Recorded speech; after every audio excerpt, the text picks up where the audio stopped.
নমস্কাৰ বন্ধু বান্ধৱীসকল আজি মই পুনৰ এটি নতুন ভিডিঅ' লৈ আপোনালোকক মোৰ চেনেলটিত স্বাগতম জনাইছোঁ আশা কৰিছোঁ আপোনালোকে ভালে আছে ময়ো ভালে আছোঁ ৰাতিপুৱাই গা মূৰ ধুইয়ে চাকি বন্তি দি ললোঁ আৰু বাহিৰতো গছৰ তলবিলাক গোটেই লেতেৰা হৈছিলে সেইবিলাকো সাৰি ললোঁ ঘৰৰ সকলোখিনি কাম শেষ হোৱাৰ পিছত মই এতিয়া পাকঘৰত আহিছোঁ এয়া পাকঘৰত আহি মই মিঠাই কাটি আছোঁ আজি মানে মই মালপোৱা বনাম মালপোৱা বনাৰ কাৰণে মিঠাইখিনি ৰেডি কৰি আছোঁ এতিয়া মই সকলো বস্তুখিনি ৰেডি কৰি লওঁ আপোনালোকে চাই থাকিব মই মালপোৱা বনোৱাৰ কাৰণে সকলোখিনি বস্তু যোগাৰ কৰি লৈছোঁ এয়া হৈছে চাউলৰ গুড়া এইখিনি হৈছে চুজি আকৌ এয়া হৈছে ময়দা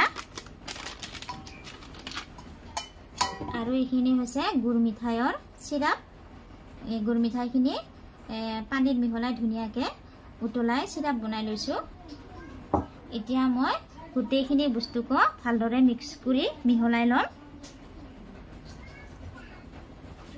এয়া চাউলৰ গুড়া মই এই চাহ খোৱা কাপৰ জোখেৰে 3 কাপ দিম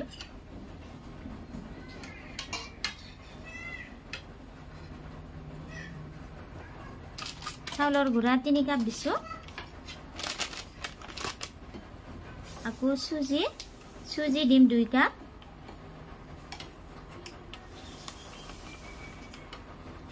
ইয়া চুজি 2 কাপ দিলো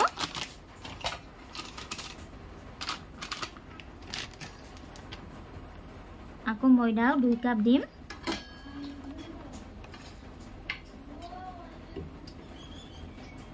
সকলোখিনি বস্তুকে সমান পৰিমাণে দিলে ধুনীয়া হয় মালপোৱাটো ফুলি আহে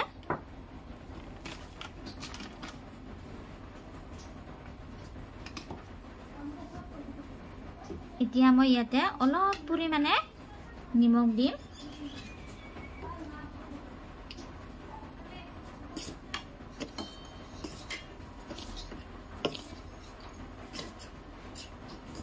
এতিয়া মই এইখিনি গুড় মিঠাইৰ পানীখিনি দি ভালদৰে মিক্স কৰি ল'ম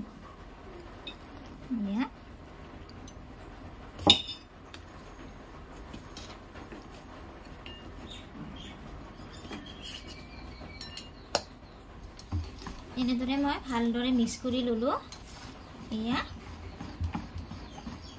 মালপোৱা বনোৱাৰ আটাটো ইমান পাতলো নহয় ইমান ডাঠাও নহয় এনেকুৱা মিডিয়ামত হ'ব লাগে ইমান পাতল হ'লে মালপোৱাটো ভালদৰে ফুলি নাহে আৰু মালপোৱাটো মানে হ'ব নোখোজে এয়া এইখিনিক মই এতিয়া 10 মিনিটৰ কাৰণে ঢাকি থৈ দিম যিহেতু মই ইয়াত চুজি ব্যৱহাৰ কৰিছোঁ চুজিটো মানে ফুলি অহাৰ কাৰণে 10 মিনিটৰ কাৰণে ঢাকি ৰাখিম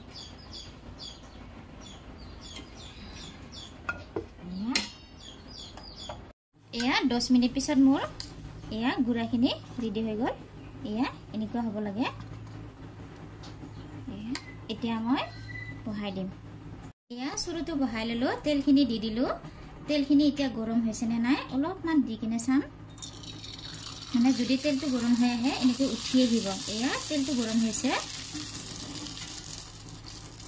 এয়া তেলখিনি পুৰা সম্পূৰ্ণ গৰম হৈ গৈছে এতিয়া মই মালপোৱাকেইটা বহাই দিব পৰা হৈছোঁ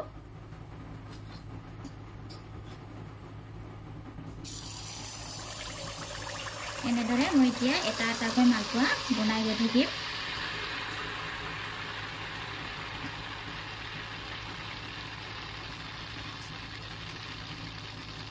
এয়া দেখিছেনে খুব ধুনীয়াকৈ এতিয়া ফুলি আহিব এয়া দেখিছেনে ধুনীয়াকৈ ফুলি আহিছে এয়া একেবাৰে এটা সাইডটো ভালদৰে হৈ ল'ব দিম তাৰ পিছতে উল্টাই দিম এতিয়া এয়া দেখিছেনে যেনেকৈ পুৰি এখন ফুলি আহে বনালে মানে ঠিক পুৰি নিচিনাকৈ ফুলি আহিছে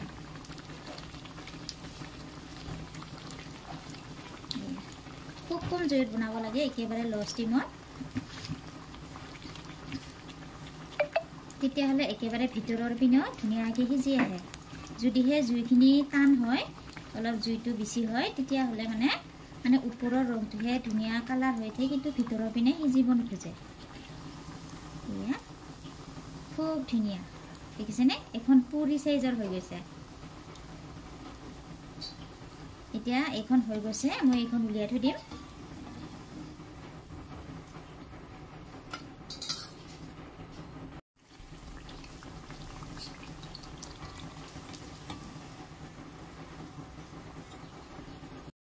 আকৌ এইখন এনেদৰে বহাই দিলোঁ।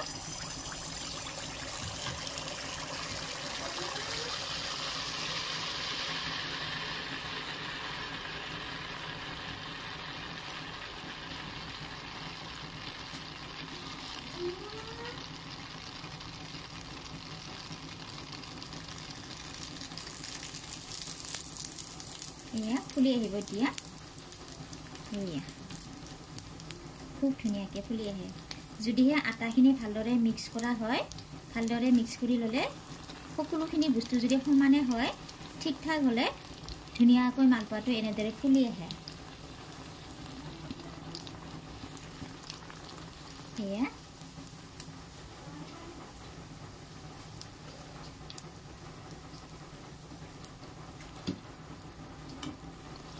এয়া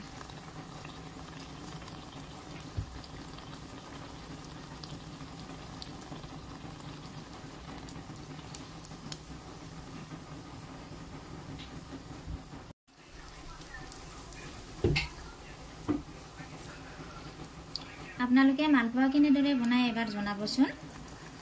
মই মালপোৱা বনালে চুজি, ময়দা আৰু চাউলৰ গুড়ি এই তিনিবিধ বস্তু মিক্স কৰি দিওঁ। চুজিটো দিলে মানে মালপোৱাবিধ খাই ধুনীয়া সোৱাদ লাগে, আৰু ময়দা দিলে মালপোৱাটো নৰম হয়। অকল যদি চাউলৰ গুড়িৰে বনোৱা হয়, তেতিয়াহ'লে মালপোৱাটো অলপ টাইট হয়। সেইকাৰণে মই অলপমান নৰম হোৱাৰ কাৰণে ময়দা ব্যৱহাৰ কৰোঁ।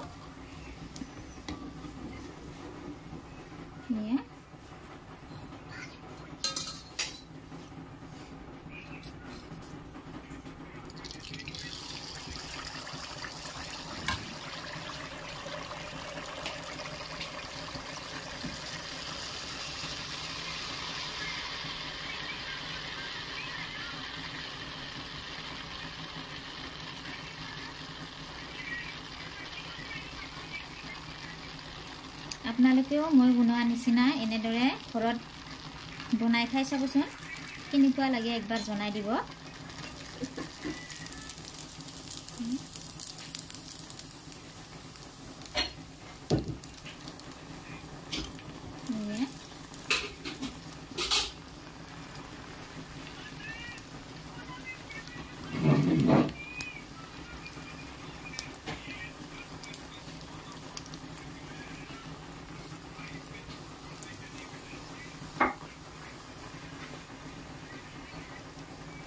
বনাই থকাৰ সময়ত যদি এনেদৰে মালপোৱাটো খুব ধুনীয়াকৈ ওপৰলৈকে ফুলি আহে, মানে তেতিয়া মনটো খুব ভাল লাগি যায় যে মালপোৱাটো বনোৱা মোৰ নিজকে খুব ভাল হৈছে যেন লাগে। এয়া মোৰ মালপোৱা বনোৱা হৈ গ'ল। আজিৰ ভিডিঅ'টো চাই যদি আপোনালোকে ভাল পাইছে, তেতিয়াহ'লে লাইক, কমেণ্ট আৰু ছাবস্ক্ৰাইব কৰি দিব নাপাহৰিব দেই। তেতিয়াহ'লে আজিলৈ এৰিছোঁ। Bye bye.